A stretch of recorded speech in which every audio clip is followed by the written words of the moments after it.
খাইবারের যুদ্ধে আগামীকাল এমন একজনের হাতে কালেমার বিজয় দিব যার মাধ্যমে মুসলমানদের বিজয় হবে। সে আল্লাহ তার নবীকে ভালোবাসে, আল্লাহ এবং নবী তাকে ভালোবাসে। একবার জোরে বলেন মারহাবা। হযরতে নবীজি বলেন আগামীকাল এমন একজনের হাতে কালেমার পতাকা দিব যার মাধ্যমে মুসলমানদের বিজয় হবে। তাকে আল্লাহ এবং নবী ভালোবাসে, আল্লাহ এবং নবীকে সে ভালোবাসে। হাদিস বর্ণনা করেছেন সহিহ মুসলিমে কিতাবু ফাযাইল ওয়া সাহাবিন নবীর ভিতরে হযরত সাদ বিন আবি ওয়াক্কাস রাদিয়াল্লাহু আনহু থেকে হাদিস এসেছে, কিতাবু ফাযাইল ওয়া সাহাবিন নবী। হাদিস বর্ণনা করেছেন সাদ বিন আবি ওয়াক্কাস। তিনি বলতেছেন সারা রাত্রিবেলা আমরা ঘুমাইতে পারি নাই। একজন সাহাবী ঘুমাই নাই, একটা মাত্র চিন্তা, সেই লোকটা কে হবে ভাগ্যবান যাকে আল্লাহ তার নবী ভালোবাসে এবং সেও আল্লাহ তার নবীকে ভালোবাসে। হাই হাই হাই, একজন সাহাবীও রাত্রিবেলা ঘুমাই নাই, সবাই কাঁদতেছে আল্লাহর দরবারে, আল্লাহ যদি তুমি আমার কবুল করে নাও, আল্লাহ তুমি আমার কবুল করো। আবু বকর কাঁদে, ওমর কাঁদে, উসমান, আলী, তালহা, জুবাইর, আব্দুর রহমান ইবনে আউফ, সাদ বিন আবি ওয়াক্কাস, আবু উবাইদা ইবনে জাররাহ, সমস্ত সাহাবীরা কাঁদতেছে, আল্লাহ এই লোকটা যাতে আমি হই, আল্লাহ তুমি আমার কবুল করে নাও। সারা রাত্র সাহাবীরা কাঁদছে, একসাথে ধরে বলেন আল্লাহু আকবার। এই জন্য সাহাবীদের দাম এত বেশি। আমিনু কামা আমানান নাস, আল্লাহ কোরআনে একবারে সূরা বাকারাতে 12 নম্বর আয়াতে আল্লাহ জানাই দিলেন, ও আমার বান্দারা, আমার নবীর সাহাবীরা যেইভাবে ঈমান আনছে তোমরাও সেইভাবে ঈমান আনো। একসাথে জোরে বলবেন মারহাবা। সাদ বিন আবি ওয়াক্কাস রাদিয়াল্লাহু আনহু বলেন, সকাল হলো, সব সাহাবী আমরা কাতারে দাঁড়িয়ে গেছি। নবীজি বললেন আগামীকাল, নবীজি বললেন আমার আলী কোথায়? সবাই তো দাঁড়াইলো, আলী কোন জায়গা বলো। সাহাবীরা বলেন হুজুর আলীর চোখ উঠেছে, চোখ উঠেছে, চোখে দারুণ বেদনা। এই বেদনার জন্য হযরত আলী আসতে পারেন নাই, তিনি বিছানায় শুয়ে আছেন। আল্লাহর নবী বলেন আলীকে ডাকো। দুইজন সাহাবীর কাঁধে ভর দিয়ে আলী রাদিয়াল্লাহু আনহু আসলেন। নবীজি ডাক দিয়ে বলেন সাহাবীরা, আজকে আমার আলীর হাতে কালেমার পতাকা যাবে। আল্লাহ এবং তার নবী আলীকে ভালোবাসে এবং সেও আল্লাহ তার নবীকে ভালোবাসে। আমার আলীর মাধ্যমে আজকে বিজয় হয়ে যাবে। হ্যাঁ, একসাথে জোরে বলেন আল্লাহু আকবার। আল্লাহর নবী বলেন আগামীকাল বিজয় হবে। সব সাহাবী বিশ্বাস করছে বিজয় হবে। আল্লাহু আকবার জোরে বলে। দলিল চাই নাই, দলিল হলো নবী। দলিল কে? দলিল কি? জোরে বলেন দলিল কি?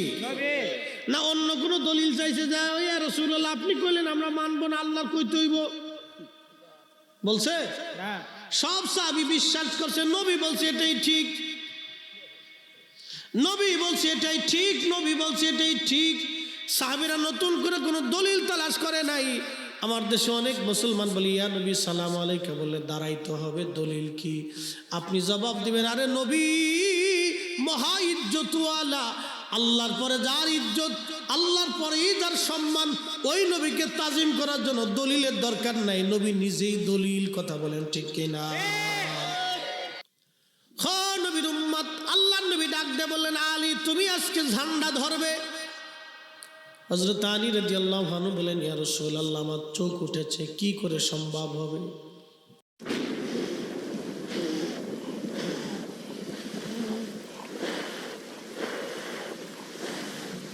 يا جدع كفايه حرام عليك، قرفتني عمال وريحه بقك من التانى.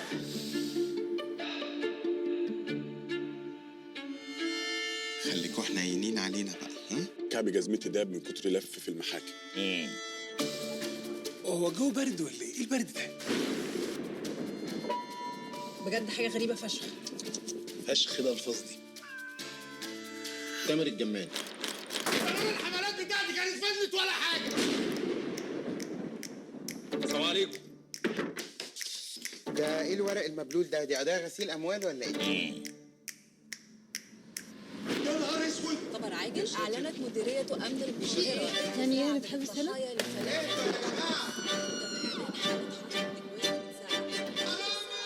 هنا قاتل محبوس بينا هنا. مين الواد ده؟ الست دي غريبة قوي، هي ازاي ماسكة الجثة كده عادي ومش فارق معاها أي حاجة؟ هي الكاميرا دي شغالة؟ يمكن انت او انت او انتي او انت. انتم كلكم هنا متهمين. كل حاجه هتبان في الكاميرات. شايف الأسانسير بيطلع لوحده. هي ربع ساعه شيطان وراحت لحل. ايه ده؟ نلف في دواير. بنلف في سجاير.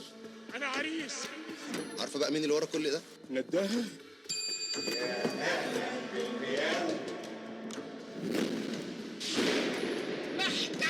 أنا إيدي مقطوعة وبشحت بالعافية. محدش يتحرك من مكانه. انت شبح يالا. سمعتك على فكره. أنا رح فيق من هالكابوس وكل شي رح يرجع مثل ما كان.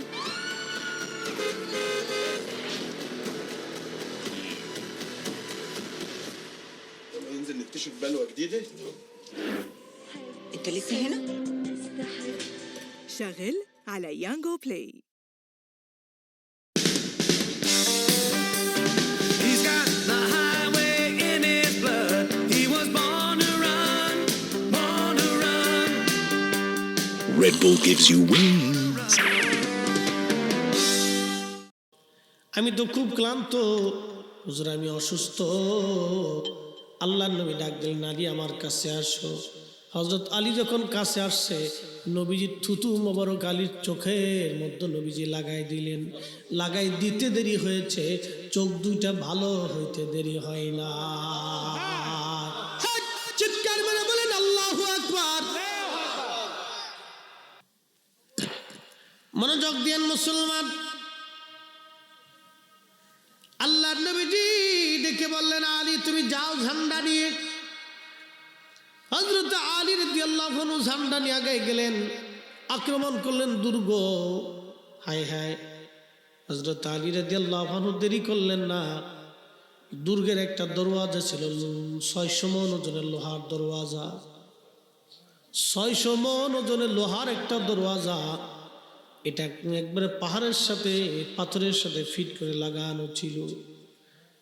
ওই লোহার দরজার হাতলখানা ধরে হযরত আলী রাদিয়াল্লাহু আনহু একটা টান মারলেন।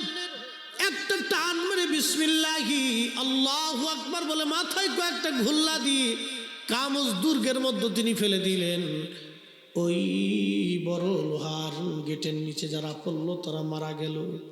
হযরত আলী রাদিয়াল্লাহু আনহুর এই বীরত্বখানা দেখার পরে সমস্ত কাফেররা খাইবরের দুর্গের কাফের আত্মসমর্পণ করে বলল, হুজুর আমরা আর যুদ্ধ করব না, আমরা আত্মসমর্পণ করে কালেমা পড়ে মুসলমান হয়ে যাব। একবার জোরে বলা যাবে কি সুবহানাল্লাহ।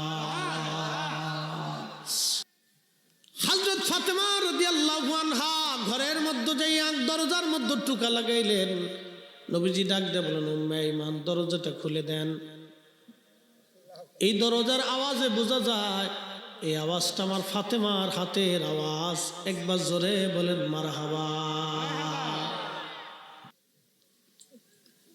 আল্লাহর নবী আসলেন, ফাতেমা দরজা খুললেন। নবীজি দরজা খুলে দেওয়া হলো, ফাতেমা ভিতরে ঢুকলেন। ঢুকার পরে ফাতেমা বললেন, আব্বাজান আমি একটা আশায় এসেছি, বলো মা কি চাও? বলে, আব্বাজান শুনছি বাইতুল মালে বহু টাকা পয়সা জমা হয়েছে। আপনি তো জানেন আপনার আলী বড় অভাবী মানুষ, আমরা কোনোদিন খেয়ে থাকি কোনোদিন না খেয়ে থাকি। আব্বাজান আমার ঘরের মধ্যে তো কিছুই নেই, আপনি জানেন আমার বালিশটা খেজুরের যে ছাল আছে না, ছাল খেজুরের যে ছাল ছিল, এই ছাল ভিতরে ঢুকাইয়া চামড়ার ভিতরে ঢুকাই দিয়া এই চামড়া দিয়ে বালিশ বানানো হয়েছিল। এই বালিশে জগৎ জননী মহিলাদের সর্দারিনী ফাতেমা ঘুমাইতে। ও নারী, সাজন গোজনের জন্য তুমি পাগল হও, কিন্তু তোমার সর্দারিনী ফাতেমা সারা জীবন ওই খেজুরের ছালের ভিতর দিয়ে উপরে চামড়া দিয়ে বালিশ বানানো ছিল। এই বালিশে মাথা রেখে ফাতেমা ঘুমাইছে।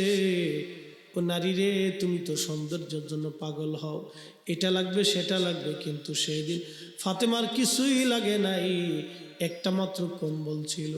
কোনোদিন পা বের হতো, মাথা ডাকলে পা বের হতো, পা ডাকলে মাথা বের হয়ে থাকতো। ওই কম্বল দিয়ে স্বামী আর স্ত্রী দুইজন একটা কম্বলের মধ্যে ঘুমাইতেন। একটা মাত্র খাটিয়া ছিল, হায় হায়, তার ভিতরে কোনো বিছানা জাজিম তোষক কিছুই ছিল না।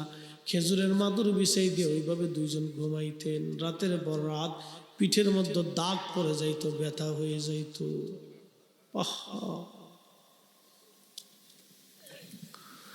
হযরত ফাতেমা যা বলতেছে, আব্বা জান, আপনি আমাদেরকে বাইতুল মাল থেকে কিছু দিয়ে দেন, আমি বড় অভাবী গরিব। নবীজি ডাক দিয়ে বলেন, না রে ফাতেমা, বাইতুল মাল থেকে তোমার জন্য কোনো বরাদ্দ হবে না, এটা আমার গরিব উম্মতের জন্য বরাদ্দ হবে। আহা, উম্মতের জন্য সন্তানকে ভাগ করে দিচ্ছে।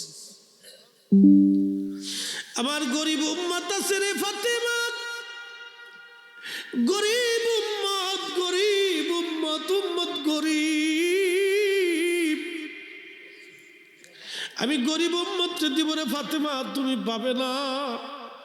ফাতেমা বেজার হয় না, আলহামদুলিল্লাহ বললেন। সাথে সাথে বলেন, আব্বা জান, তাহলে আমি বেজার হইলাম না আব্বা। চলে গেলেন ফাতেমা, কিন্তু সারা রাত্রে নবী ঘুমাইতে পারে নাই। কলিজার টুকরা মেয়েকে ফেরত পাঠাইছে উম্মতের জন্য। উম্মত, গরিব উম্মতের কথা চিন্তা করে নবী কলিজার টুকরা সন্তানকে বিদায় করে দিলেন। ফাতেমা রে, আমার উম্মত গরিব, আমি উম্মতকে দিব, তুমি পাবা না ফাতেমা। আলহামদুলিল্লাহ করে বাবার কাছ থেকে বিদায় নিয়ে চলে গেলেন ফাতেমা। আলী ডাক দেয় বলেন, ফাতেমা রে, নবী কি বলছে বলো। বলে, স্বামী রে, আল্লাহর নবী আমাকে ফিরাই দিয়েছে। নবীজি আমাকে কোনো বাইতুল মাল থেকে সম্পদ দেয় নাই, বলে দিয়েছে এইগুলি সব গরিব উম্মতের জন্য বরাদ্দ হবে, উম্মতে গরিবদের জন্য বরাদ্দ হবে। আব্বা জান আমাকে ফিরাই দিছে।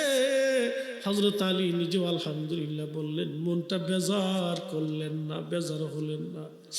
কিন্তু কলিজার টুকরা মেয়েকে রাত্রিবেলা ফিরাই দিছেন, আমার নবী ঘুমাইতে পারেন না, নবী কষ্ট হয়, নবী কাঁদতে লাগছে। আল্লাহ ডাক ডাক, জিবরাইল তাড়াতাড়ি যাও, আমার নবী কষ্ট পায়, ফাতেমারে ফিরাই দিছে নবী। যাও, যায় বলো ফাতেমার কাছে যেন আমার নবী সকালবেলা যায়, যাইয়া যেন জিজ্ঞেস করে সে কি বাইতুল মাল থেকে টাকা চায় কিনা। যদি বাইতুল মাল থেকে চায় তো বাইতুল মাল থেকে দিয়ে দিতে বলো, আর যদি বাইতুল মাল থেকে কিছু না চায়, আমি আল্লাহ তার জন্য একটা নিয়ামত পাঠাই দিলাম।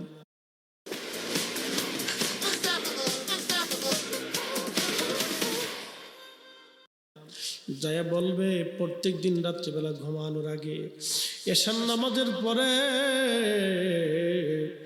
আমার ফাতেমা যেন 33 বার আলহামদুলিল্লাহ, 33 বার সুবহানাল্লাহ, 34 বার আল্লাহু আকবার বলে যেন জিকির করে। এই তিনটে, এই নিয়ামতটা আমি আমার ফাতেমারে স্পেশাল দিলাম। প্রত্যেক দিন এশার নামাজের পরে রাত্রিবেলা ঘুমানোর আগে যেন আমলটা করে। যদি আমার ফাতেমার আলী আমলটা করে, আল্লাহ পাক ডাক দে বলেন, জিবরাইল যাইয়া বলো আমার নবীকে, আমার ফাতেমার ঘরে অভাব আসবে না। একবার জোরে বলা যাবে কি সুবহানাল্লাহ। ও কলিজার টুকরো যুবকগুলি, সময় তো তোমাদের এখন। নবীর সুন্নতের রঙে তুমি নিজেকে রাঙ্গাও, নবীর আদর্শে নিজেকে আদর্শবান বানাও। লাকাদ কানা লাকুম ফি রাসূলিল্লাহি উসওয়াতুন হাসানা। আল্লাহ বলেন, আমার নবীর আদর্শের মধ্যে তোমাদের জন্য রয়েছে উত্তম আদর্শ। ওয়া ইন্নাকা লাআলা খুলুকিন আযীম। আল্লাহ বলেন, আমার নবীর মহান চরিত্রের আধার, এ নবীর চরিত্রের উপরে আর কারো চরিত্র নাই, নাই নাই নাই নাই। মা আতাকুমুর রাসূলু ফাখুযুহু। আমার নবী যেটা এনেছেন, নবী যেটা করতে বলেছেন, তোমরা সেটা করো। ওমা নাহাকুম আনহু ফান্তাহু, নবী ছেড়ে দিতে বলছেন তোমরা ছেড়ে দাও, নবী করতে বলেছেন তোমরা করো। আই হাই, সারা জীবন নবী নিজের সন্তানকে পর্যন্ত মাহরুম করে দিয়েছে।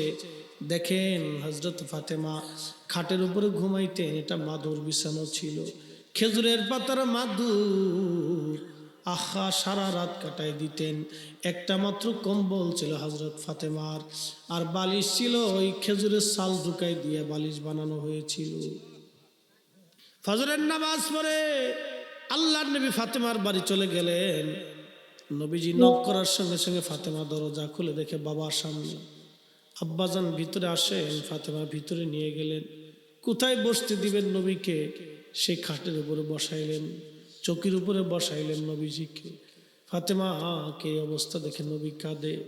নবী ডাক দিয়ে বলেন, ফাতেমা তোমাকে রাত্রিবেলা ফেরত পাঠাইছি, আল্লাহর জিবরাইল আসছিল রে ফাতেমা, বলো তুমি কি গনিমতের মাল চাও না আল্লাহ একটা দোয়া শিখাই দিয়েছে, দোয়া চাও? ফাতেমা বলেন, আব্বাজান আপনি এই গনিমতের মালগুলি গরিব উম্মতের মাঝে বন্টন করে দেন, আমার গনিমতের মাল লাগবে না, আমি না খেয়ে থাকবো, কিন্তু আল্লাহর দেওয়া দোয়াটা আপনি আমার শিখাই দেন, ওই দোয়াটাই আমার দরকার। একবার জোরে বলেন না মারহাবা। আমি আমার কলিজার টুকরো যুবকদেরকে বলবো, যুবকেরা হযরতে ফাতেমার আদর্শে যারা আদর্শবান নারী, এইরকম নারী দেখে তুমি বিয়ে করো। ফাতেমার আদর্শে আদর্শবান নারী দেখে তুমি বিয়ে করো, তোমার জীবনে শান্তি হবে রে, কোনোদিন অশান্তি হবে না। কথা বলেন ঠিক কিনা? আল্লাহর নবী তার দোয়া শিখাই দিলেন। ফাতেমা প্রত্যেক দিন রাত্রিবেলা ঘুমোতে যাওয়ার আগে এশার নামাজ পড়ে তুমি তাসবিহ পড়বা 33 বার আলহামদুলিল্লাহ, 33 বার সুবহানাল্লাহ, 34 বার আল্লাহু আকবার বলবা। এটা পড়বা রে ফাতেমা, তোমার জন্য এটা জীবনে কোনোদিন তোমার অভাব আর আসবে না। একবার জোরে বলা যাবে কি মারহাবা।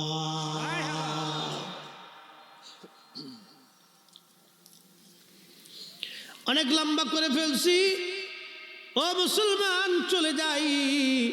নবীজি মুস্কি মুস্কি হাসি আর বলে, আলী শুনছি তুমি বলে কামজ দুর্গের 600 মণ ওজনের লোহার ধনুকটা নাকি বলে তুমি ফেলে দিয়েছ রে আলী, খুলে ফেলছো? বলে হায় ইয়া রাসূলুল্লাহ। আলী এবার যা ওই ধনুকটা, ওই লোহার দরজাটা তুমি নিয়ে আসো।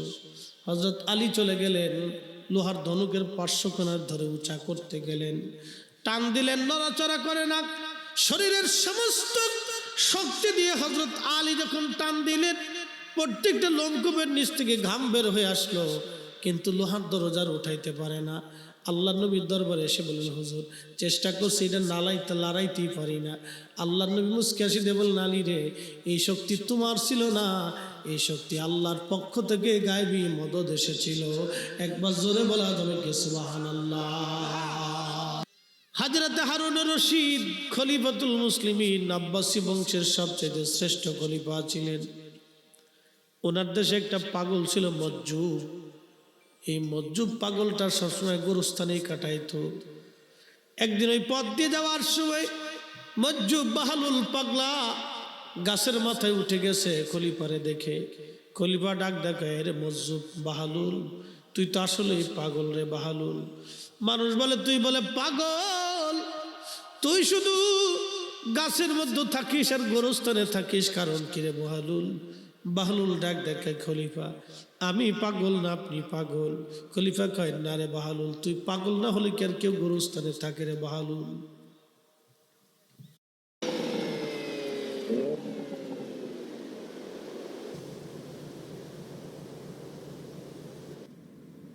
In launch control provides maximum traction for the fastest possible start.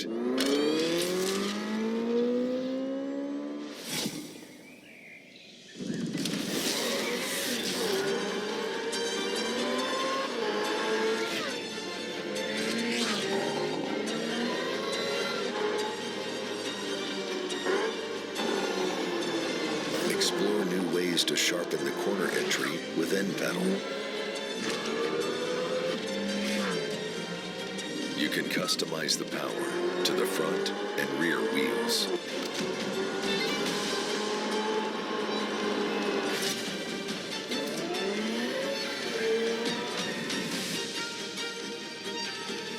Drift Optimizer helps to maintain drift angle by balancing multiple vehicle controls.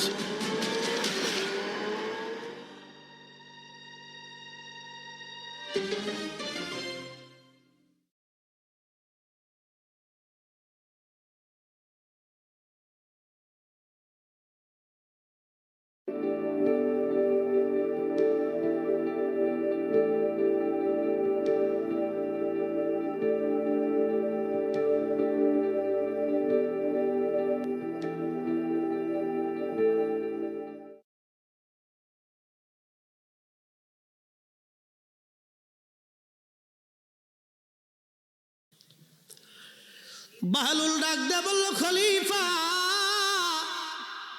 আপনার আগে কে এই সাম্রাজ্যের বাচ্চা ছিল? বলে আমার বাবা। আপনার পরে কে আসবে? বলে আমার সন্তান। বলে আপনার বাবার ঠিকানা কোথায়? বলে এই গোরস্থানে আমার বাবার কবর। বাহলুল ডাক দে বলেন, খলিফা আপনি কোথায় আসবেন? বলে বাহলুল রে, একদিন তো এই গোরস্থানে আমার আশা লাগবে। বাহলুল ডাক দে বলল, খলিফা আপনি সাম্রাজ্যের রাজপ্রাসাদে সিংহাসনে বসে থাকেন, আমি তো জানি এই কবরে আসা লাগবে, সেই জন্য আমি আগেই চলে আসছি। আপনি জানেন, জানার পরও আপনি এখনো প্রাসাদে আছেন। আমি জানি এই গোরস্থানে একদিন আমার আশা লাগবে, আপনি জানেন এই গোরস্থানে আপনারও আশা লাগবে। আপনি প্রাসাদের সময় কাটান আর আমি কবরের সময় কাটাই।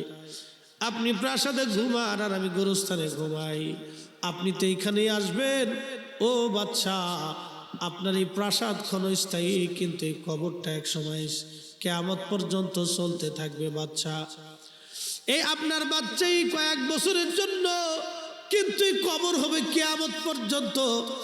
আপনি ওই বাচ্চার রাজ দরবারে আপনি কাটান, আমি গোরস্থানে কাটাই। আমি বাহলুল পাগল না আপনি পাগল? এবার বুঝেন। বাহলুল ডাক দে বলল, খলিফা আপনি পাগল না আমি পাগল? বুঝেন, আমি জানি গোরস্থানে একদিন আমার আসতেই হবে, এই জন্য আমি আগে চলে আসছি। আপনি জানেন আশা লাগবে, এখন আপনি আসেন নাই, আপনি এখনো রাজপ্রাসাদে কাটান। খলিফা আমি পাগল না আপনি পাগল? এবার বুঝে যান। খলিফার মাথা নত হয়ে গেল। হা বাহলুল, সত্যি তো বলছো, আমি তো পাগল, তুমি পাগল না রে বাহলুল। দুনিয়া দুনিয়া করে বহু রাজা বাচ্চা যুদ্ধ করে করে কত সৈন্য মারা গেল, কত জীবন চলে গেল, কত দেশ তারা দখল করলো।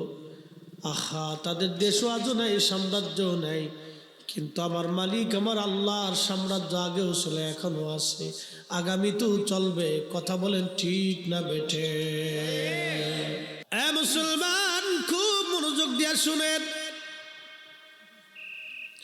গৌরগোবিন্দ মারা গেল, সাম্রাজ্য চলে গেল, বিল্ডিং এর ভিতরে চামচিকা আর তেলাপোকার বসবাস। কিন্তু আল্লাহর ওলি শাহজালালকে আল্লাহ পাক কেমন একটা মসনদ দিলেন। এই মসনদের না আছে সৈন্য, না আছে ঢাল তলোয়ার, না আছে রাজপ্রাসাদ, না আছে সিংহাসন, না আছে মন্ত্রী পরিষদ, না আছে ট্যাক্স। আল্লাহ তাকে এমন একটা সাম্রাজ্য দিল, কোটি কোটি মানুষ কিয়ামত পর্যন্ত আল্লাহর ওলির বারগাহে যাবে, ছুটে ছুটে যাবে আর জিয়ারত করবে, দোয়া করবে। কথা বলেন ঠিক কিনা?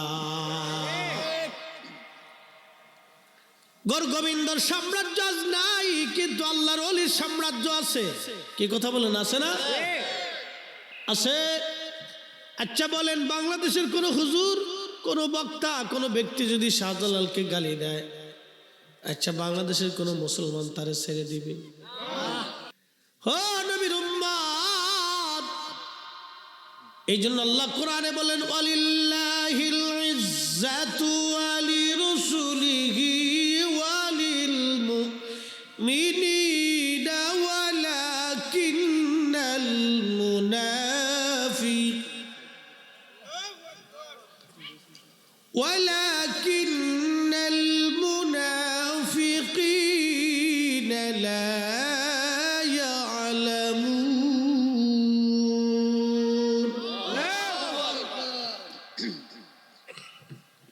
এই জন্য আল্লাহ বলেন ইজ্জত আমি আল্লাহর জন্য, ইজ্জত আমার নবীর জন্য, ইজ্জত আমার ওলিদের জন্য। হুজুর যারা মুনাফিক তারা বুঝে না, যাদের অন্তরের মধ্যে নেফাকি ঢুকে গেছে তারা বুঝে না, তারা বুঝে না হুজুর, তারা বুঝে না। তেলের গাড়ি তেলে চলে, হাওয়ার গাড়ি হাওয়ায় দুলে, বিনা তেলে চালায় গাড়ি নবী সুলাইমান। আমরা সেই মুসলমান, আমরা সেই মুসলমান। আমাদের আকাবির ওলি যারা ছিলেন, যাই নামাজ পানির মধ্যে বিষয় দিলেন সুলতানুল আউলিয়া শাহজালাল রাহিমাহুল্লাহ। পানির ক্ষমতা হয় নাই যাই নামাজ পানির ভিতরে ডুবাই দেওয়া, কারণ তিনি এমন মালিকের খুশি করেছিলেন যে মালিক হযরতে শাহজালালকে খুশি করেছিলেন। যিনি আল্লাহর হয় আল্লাহ তার হয়ে যায়, যিনি আল্লাহর হয় আল্লাহ তার হয়ে যায়। একবার জোরে বলা যাবে কি সুবহানাল্লাহ। গর্গবিন্দ চিঠি লেখছে, হ শাহজালাল তোমার বাহিনীর মধ্যে কোন সৈন্য কি আছে? আমার 8 মণ ওজনের লোহার একটা ধনুক আছে, চালাই দিতে পারবে? যদি পারো তাহলে আমরা কালেমা পড়ব। 8 মণ ওজনের লোহার একটা ধনুক, কি মনে করলেন আপনি? 8 মণ একটা ধনুক ছিল, এই ধনুকটা কে চালাই দিবে? আল্লাহর ওলির চিঠিখানা পাওয়ার পরে দেখলেন বিরাট বড় পরীক্ষা। এই পরীক্ষায় তিনি অংশগ্রহণ করতে পারবেন যিনি জীবনে কোনোদিন আসরের নামাজ কাজা করে নাই। আরে আল্লাহর ওলি ডাক দিয়া বললেন, কে আছো জীবনে কোনোদিন আসরের নামাজ কাজা করো নাই, তুমিই পারবে 8 মণ ওজনের লোহার ধনুক চালাইতে? একসাথে জোরে বলা যাবে কি সুবহানাল্লাহ। যে আসরের নামাজ কাজা করে না, আল্লাহ পাক তাকে একটা শক্তি দান করেন, শক্তি তার নষ্ট হয় না। যারা আসর কাজা করে না, শক্তি তাদের নষ্ট হয় না। যাদের জোহর কাজা হয় না, রিজিকের তাদের অভাব হয় না। যারা এশা কাজা করে না, ঘুমের তাদের ডিস্টার্ব হয় না। যারা ফজর কাজা করে না, তাদের চেহারা নুরানি আল্লাহ বানায় দেয়।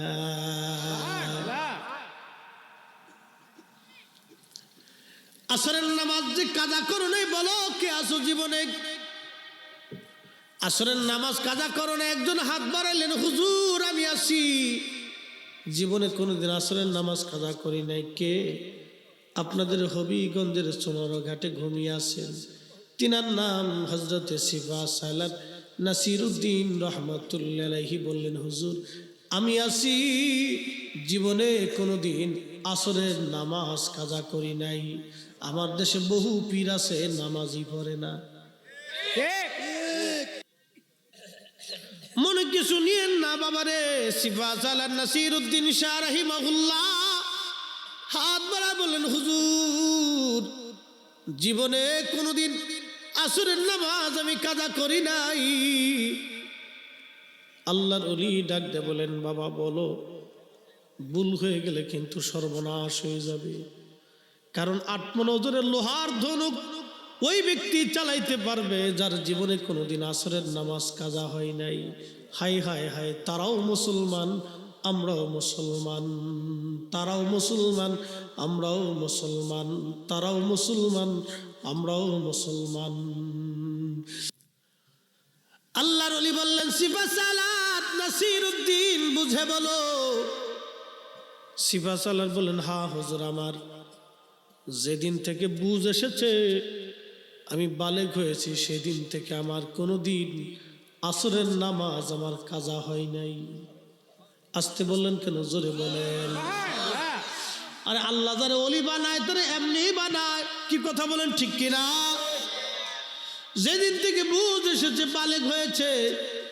সিফা সালাত রাহিমাহুল্লাহ বললেন, হুজুর আমি জীবনে আসরের নামাজ কাজা করি নাই। আল্লাহর ওলি ডাক দিয়ে বলেন, বাবা তুমি পারবে এই 8 মণ ওজনের লোহার ধনুক তুমি চালাই দিতে? তুমি যাবে 8 মণ ওজনের লোহার ধনুক চালাইতে? বাম হাত দিয়ে বিসমিল্লাহ বলে টান দিবে, ধনুকের যা পড়ে আল্লাহু আকবার বলে টান দিবে। বাকি চিন্তা তোমার করতে হবে না, বাকি টেনশন তোমার করা লাগবে না। শাহজালাল রহমাতুল্লাহ নির্বাচন করে দিলেন, গোর গোবিন্দ যাও, তোমার 8 মণ ওজনের লোহার ধনুক আমার সৈন্যবাহিনীর ভিতরে একজন চালাই দিবে। তিনার নাম নাসির উদ্দিন পাঠাই দিলাম। নাসির উদ্দিন রহমাতুল্লাহকে পাঠাই দেওয়া হলো। হায় হায় হায়, কত বড় পাওয়ারফুল আল্লাহর ওলি ছিলেন, আল্লাহর ওলি ওলি ওলি ওলি ওলি। অ বন্ধু, গোর গোবিন্দের দরবারে বড় বড় সৈন্য যারা ছিল, অর্থাৎ সেনা যারা ছিল, এরা হাসে, মুসলমানরা পাগল হয়ে গেছে, জীবনে আমরা কোনোদিন যা পারলাম না ওরা বলে তাই করে দেখাবে। আচ্ছা দেখা যাক কি করে ওরা ধনুক চালাই দেয়। নাসির উদ্দিন রহমাতুল্লাহকে দেখে ওরা হাসতে লাগলো, কয় দেখ মুসলমান পাগল হয়ে গেছে, কিন্তু ওরা জানে না আল্লাহর অলির দৌড় আল্লাহর আরশ পর্যন্ত। কথা বলেন ঠিক কিনা? কুল্লু নাফস, প্রত্যেক নাফসের যায়কাতুল মউত, মরণের স্বাদ নিতে হবে। কথা বলেন ঠিক কিনা? বাড়ির মুরগিটাকে মরণের স্বাদ নিতে হবে, বাড়ির বিড়ালটাকে, কুকুরটাকে, গরু, ছাগল, ভেড়া, হাট, দুম্বা, যা কিছু আছে না কেন, গৃহপালিত পশু পাখির মৃত্যুর স্বাদ নেওয়া লাগবে। গাছ, তরুলতা পাতা, শাক সবজি, জীবন যত জীবন আছে প্রত্যেকটা জীবনের মৌত হবে। বান্দা আমাদেরও মরণ আসবে, মরণ মরণ, আজ নয় কাল মরণ আসবে। কি নিয়ে যাবেন? সিফা সালান নাসির উদ্দিন শাহ রহমাতুল্লাহি ধনুকের কাছে গেলেন, হিন্দুরা হাসে আর কয় দেখ মুসলমান পাগল হয়ে গেছে। মুসলমান জানে না আল্লাহর অলির হাত হাকিকতে আল্লাহর কুদরতি হাত। বিসমিল্লাহির রহমানির রহিম বলে যে ধনুক ধরলেন পীর মুর্শিদ শাহ সুফি সুলতানুল আউলিয়া হযরতে শাহজালাল ইয়ামানি মুজাররিদি রাহিমাহুল্লাহ বলে দিছে, যাও ওইভাবেই তুমি মানে ধনুক ধরবে। বিসমিল্লাহ বলে ধনুক ধরলেন, ধনুক ধরে একটা টান মেরে ধনুক দাঁড়া করলেন। ধনুকের ভিতরে ধনুক পরিয়ে, ওই তীরের ভিতরে আপনার কি বলে, ওই ধনুক পরিয়ে বা তীর পরিয়ে বিসমিল্লাহি আল্লাহু আকবার বলে টান মারলেন। টান দেওয়ার সাথে সাথে এই ধনুকটা 8 মণ ওজনের একটা লোহার ধনুক মাঝখান থেকে ভেঙে 2টা টুকরা হয়ে জমিনের মধ্যে পড়ে গেল। একবার জোরে বলা যাবে আল্লাহু আকবার। এই জোরে বলেন পাওয়ার আছে? হাত উঁচু করে বলেন ওলিদের পাওয়ার আছে?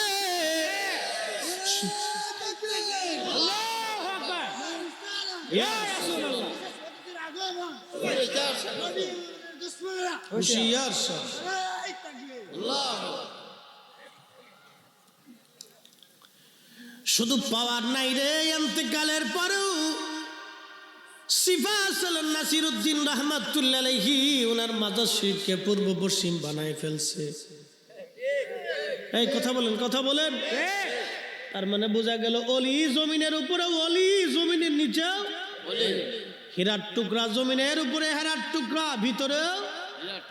এটা মাটির নিচেও হেরা, মাটির উপরেও হেরা, স্বর্ণ মাটির নিচেও সোনা, মাটির উপরেও সোনা। ঠিক কিনা? আল্লাহর অলি মাটির উপরে অলি, মাটির নিচে অলি, মাটির উপরে অলি, মাটির নিচে অলি। এই জন্য অলি যদি হতে না পারেন, অলির সোহবতে চলে যান, অলি হওয়া যাবে। অঙ্কের টিচারের কাছে গেলে অঙ্ক শেখা যায়, ইংলিশ টিচারের কাছে গেলে ইংরেজি শেখা যায়, পদার্থ বিজ্ঞানের টিচারের কাছে গেলে পদার্থ বিজ্ঞান শেখা যায়। আল্লাহর অলির কাছে গেলে অলি হওয়া যায়, অলি হওয়া যায়। অলির কাছে গেলে অলি হওয়া যায়, অলির কাছে গেলে অলি হয়।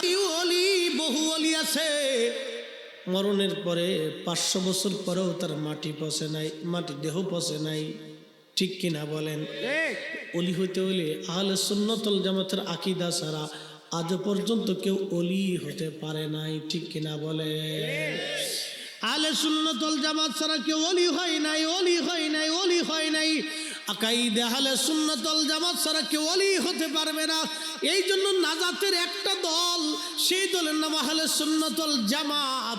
এই দলে না থাকলে নাজাতের রাস্তা খুঁজে পাওয়া যাবে না। কথা বলেন ঠিক না বেঠে? তবে আহলে সুন্নাতুল জামাতের মধ্যে আপনাকে থাকতে হবে। আল্লাহ তৌফিক দিক, সকলে বলে না আমিন। ওই যে ওয়াজ রাখছিলাম, ইমাম জাফর তাহাবি মায়ের পেটের মধ্যে নড়াচড়া করে, মনে আসেনি আপনাদের? আছে একবারে জাগা মতো শেষে চলে যাব, সময় বাড়াইতে পারবো না, আমি শরীর অসুস্থ। তারপর আপনাদেরকে নিয়ে আমি আলোচনা করতেছি। হুজুর এসে যাবেন, উনি আপনাদেরকে নিয়ে দোয়া এবং মোনাজাত দিবেন। বেশি রাত্র করার প্রয়োজন নাই, বেশি রাত হলে মানুষের ক্লান্তি আসে। এই আসার পর থেকে আপনারা শুনতেছেন, যা শুনতেছেন এটা কিন্তু ব্রেনে একবার ধরে যাইতেছে। কথা ঠিক কিনা? আর এটা যদি রাত 1টা 2টা হইতো তাহলে আপনারা জিম হইতেন, আমারও জিম হইত। আপনাদেরকে জাগায় রাখাটা বিরাট কষ্ট হতো। তো এই জন্য এই মাহফিলে আগে আগে আসলে, আগে আগে হয়ে গেলে এটা ভালো। সারা রাত্র ওয়াজ করলে কবুল হবে তা কিন্তু না। ওয়াজ যারা দেয় তারা ইখলাসের সাথে দিতে হবে। যে বয়ান করবে সে ইখলাসের সাথে করবে, যারা বয়ান শুনবে তারা ইখলাসের সাথে শুনবে। এই ইখলাসের সাথে যেটা শুনবে করবে সেটা হলো কাজে লাগবে। বাপ কথা বলেন ঠিক কিনা? আন্তরিকতা ছাড়া কোনো ইবাদত আল্লাহর কাছে কবুল হয় না। ইখলাস মানে আন্তরিকতা, আন্তরিকতা লাগবে ইবাদতের মধ্যে। যেন প্রত্যেকটা ইবাদত ইখলাসের সাথে হতে হবে। ইমাম জাফর তাহাবি মার পেটের মধ্যে লড়াচড়া করে। শাফি মাযহাবের আলেমরা বলল না, একে মার সাথে দাফন করে দাও। হানাফি মাযহাবের আলেমরা বলল না, তা হবে না, তা হবে না। আমরা এই মায়ের সাথে এই বাচ্চাকে কখনো দাফন করব না, আমরা পেট কেটে বাচ্চা বের করে নিয়ে আসবো।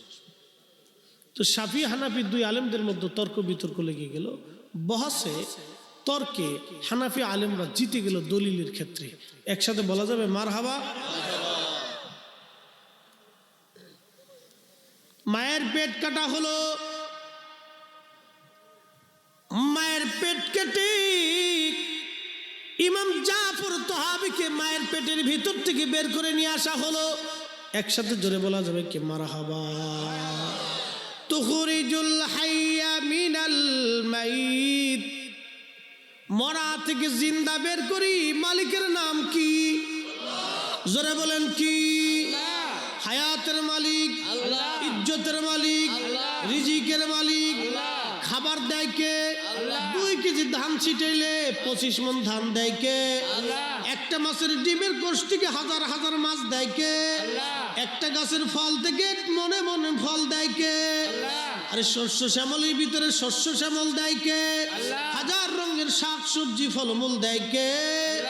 তারপরে মানুষ হালাল খাবার বাদ দিয়ে কেন যেন হারামের দিকে চলে যায়।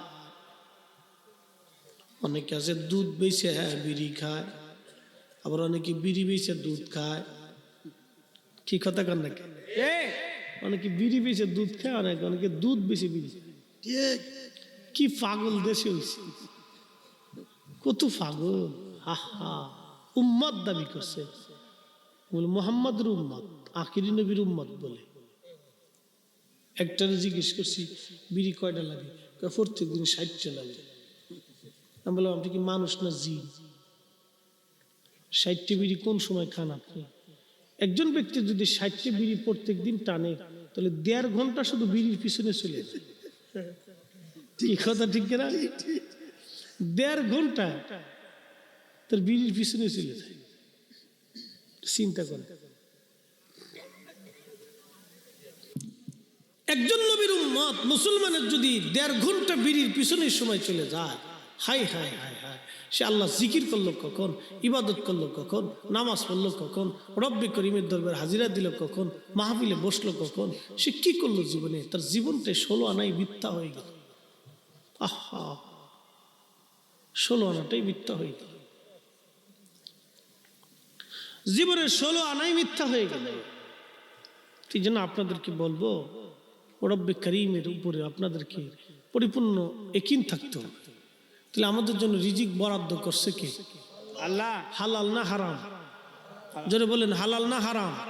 হালালটা বেছে বেছে বেছে বেছে মায়ের পেট থেকে জিন্দা অবস্থায় উনি বের হয়ে আসছে। না হলে মায়ের সাথে ওনাকে দাফন করা হতো। উনি চিন্তা করলেন যে মাযহাবের আলেমরা তাদের কারণে দুনিয়ার মুখ দেখলাম, সে মাযহাব নিয়ে আমার গবেষণা করা লাগবে। এই তো শুরু করলেন গবেষণা করতে করতে করতে করতে একটা হাদিসের কিতাব লিখলেন, শরহে মাআনিল আসার তহাবি শরীফ, শরহে মাআনিল আসার তহাবি শরীফ। তুখরিজুল হাইয়া মিনাল মাইতি ওয়া তুখরিজুল মাইতা মিনাল হাইয়্যি আল্লাহ ওয়া তারযুকু মান তাশাউ বিগাইরি হিসাব।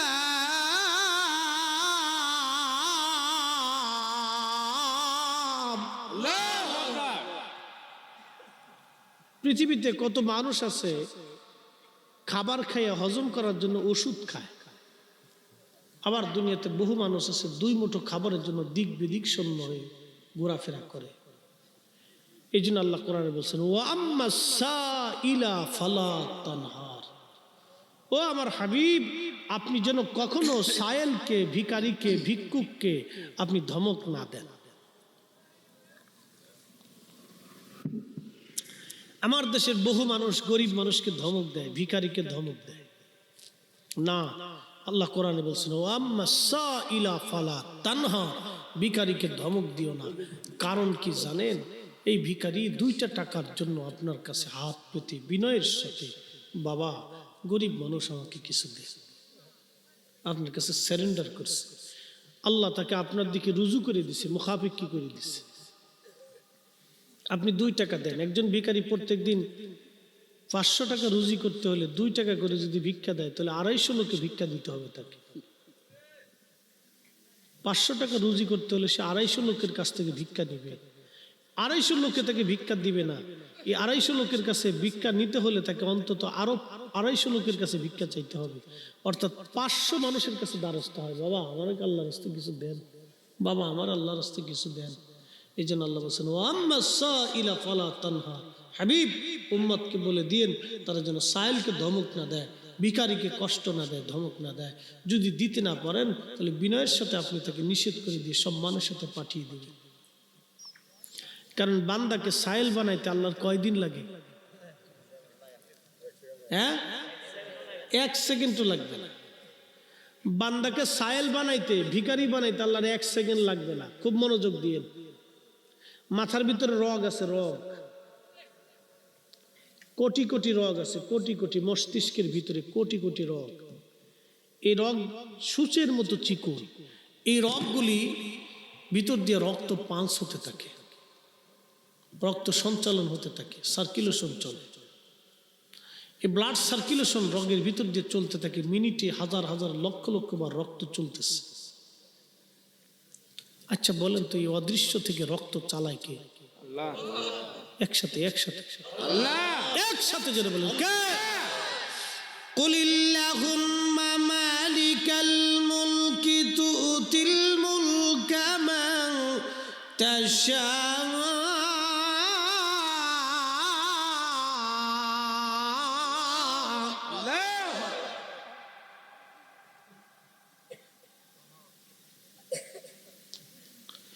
এই রক্ত চালায় আল্লাহ। এই শরীরের ভিতর দিয়ে প্রত্যেক সেকেন্ডে, মিনিটে লক্ষ লক্ষ বার রক্ত পাঞ্চ হচ্ছে, যাচ্ছে। আপনি বসে আছেন, রক্ত চালান আল্লাহ। যখন আল্লাহ বন্ধ করে দিবেন তখন ওই রক্ত রগের ভিতর দিয়ে যেতে পারে না। টাস করে রক্তটা ফেটে যাবে। ফেটে যাওয়ার সঙ্গে সঙ্গে রক্তগুলি মাথার ভিতরে, ব্রেনের মধ্যে তখন রক্ত ছড়ায় যাবে। যখন ছড়ায় যায় তখন এটাকে বলে ব্রেন স্ট্রোক। ব্রেন স্ট্রোক করার সঙ্গে সঙ্গে লোকটা পাগল হয়ে যায়। আর না হয় একটা অংশ তার পড়ে যায়, অ্যাবনর্মাল হয়ে যায়। আর নয় প্যারালাইসিস রোগে সে আক্রান্ত হয়ে যায়। বেঁচে থাকা আর মরে যাওয়ার মধ্যে কোনো তফাৎ থাকে না, তার জীবনটাই তার বৃথা হয়ে যায়। তাহলে আপনারা বলেন, আল্লাহ ধনীকে গরিব বানাইতে কত সময় লাগে? আল্লাহ ভালোকে পাগল বানাইতে কত সময় লাগে? এই জন্য আপনাদেরকে বলবো, আল্লাহর প্রতি কৃতজ্ঞ হবেন। ওটা রব্বে কারিমের দরবারে সিজদায় পড়ে কাঁদবেন, ক্ষমা চাইতে থাকবেন। যত সময় হয় ক্ষমা চাবেন, কাঁদবেন আল্লাহর দরবারে, মাপ চাইতে থাকবেন আল্লাহর দরবারে।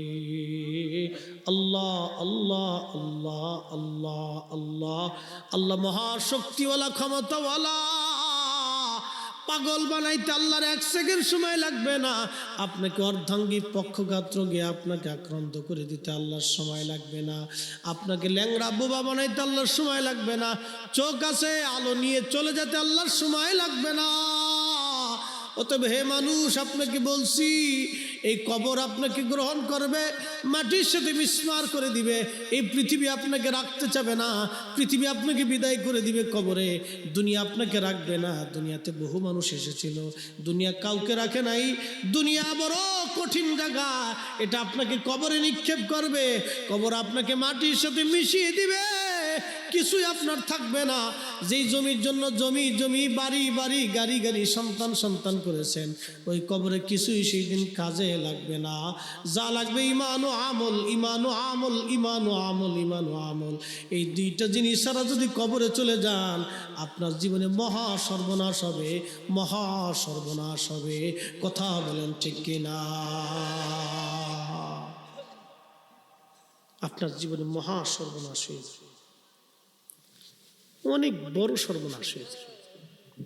এই জন্য আপনাদেরকে অনুরোধ করব, আপনারা আল্লাহর দিকে ফিরে আসেন। এই মাহফিলটা উদ্দেশ্য হলো মানুষ আল্লাহর দিকে যাতে ফিরে আসে। প্রতিবেশীরা মিলে মিলে থাকবেন। হুজুরকে নিয়ে আসেন, আমি আসলে অসুস্থ, আপনি বুঝতে পারতেছেন। আমি জোয়ান মানুষ দেখে নাহলে এতক্ষণ ওয়াজ করতে পারতাম না। অসুস্থ ফিল করতেছি, অর্থাৎ ব্রেন এফেক্ট করতেছে আমার, মানে জ্বরে আমাকে ক্লান্ত বানায় ফেলছে। তো যাই হোক, তারপরে 2 ঘন্টা হয়ে গেছে। আপনারা বুঝেন নাই যে 2 ঘন্টা কিভাবে চলে গেছে। একসাথে জোরে বলা যাবে না সুবহানাল্লাহ? এই 2টা ঘন্টা আমাদের জীবন থেকে চলে গেছে বাপ। আর জীবনে এরকম মজলিস আমাদের নসিব হবে কিনা আমরা কিন্তু কেউ জানি না। এই যে তুরস্কের মানুষগুলি রাত্রিবেলা ঘুমাইছিল, সকালবেলা তাদের লন্ড ভন্ড হয়ে যাবে, কল্পনা করতে পারে না। আহা, সুখের ঘুমে ঘুমিয়েছিল। কে জানতো সকালবেলা সন্তান হারিয়ে যাবে, বাবা মা মরে যাবে। এমন ফ্যামিলি আছে, পুরা ফ্যামিলি মরে গেছে, কেউ বাঁচা নাই। এই সিরিয়ার তুরস্কের পুরা ফ্যামিলি কারো মারা গেছে, কেউ বাঁচা নাই। আহা, পৃথিবীটা এইরকম। 14 কারণে পৃথিবীতে খোদার গজব আসে।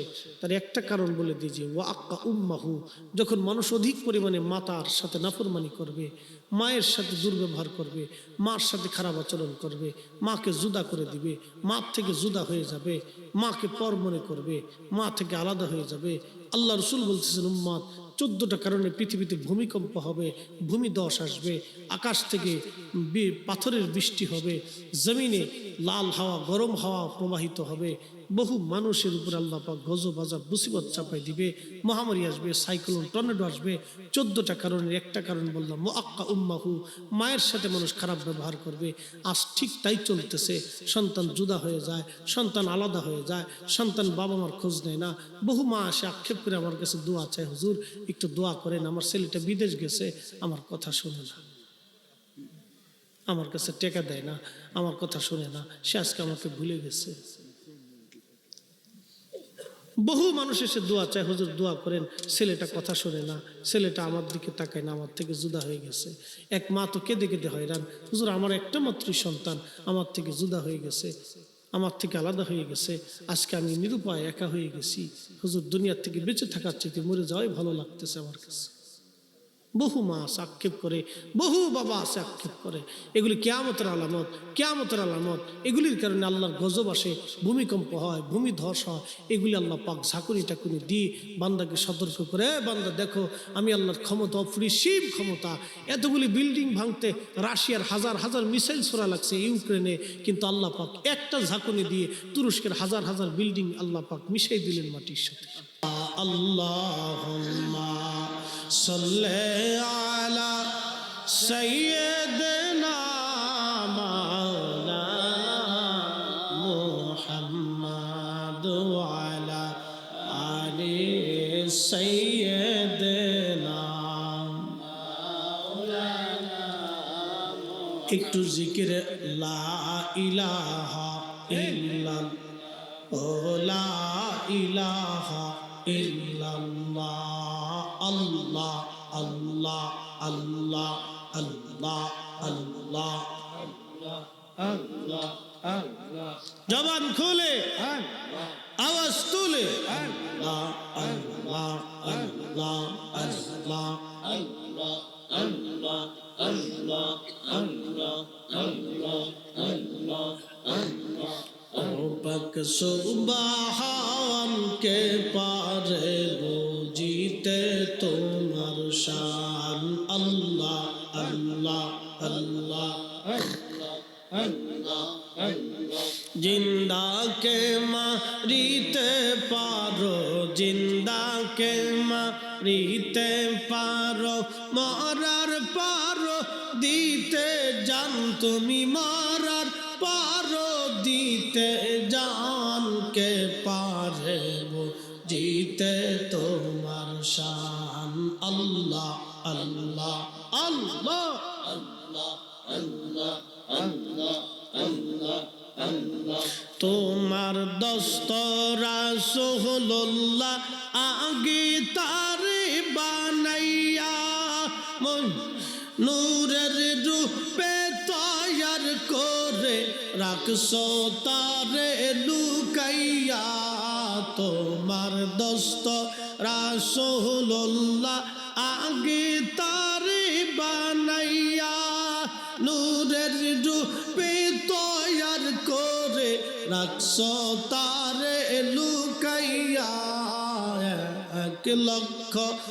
1,24,000 পয়গম্বর বানাইয়া তোমার দোস্ত হাবিবুল্লাহ রাখছো তারে লুকাইয়া পাক সুবহান কে পারে জিতে তোমার শান আল্লাহ আল্লাহ আল্লাহ আল্লাহ আল্লাহ আল্লাহ আল্লাহ আল্লাহ আল্লাহ আল্লাহ আল্লাহ আল্লাহ আল্লাহ জবান খুলে একসাথে আওয়াজ তুলে জবান খুলে আল্লাহ আল্লাহ আল্লাহ আল্লাহ জিন্দা কে মারিতে পারো জিন্দা কে মারিতে পারো মরার পারো দিতে জান তুমি মরার পারো দিতে জান কে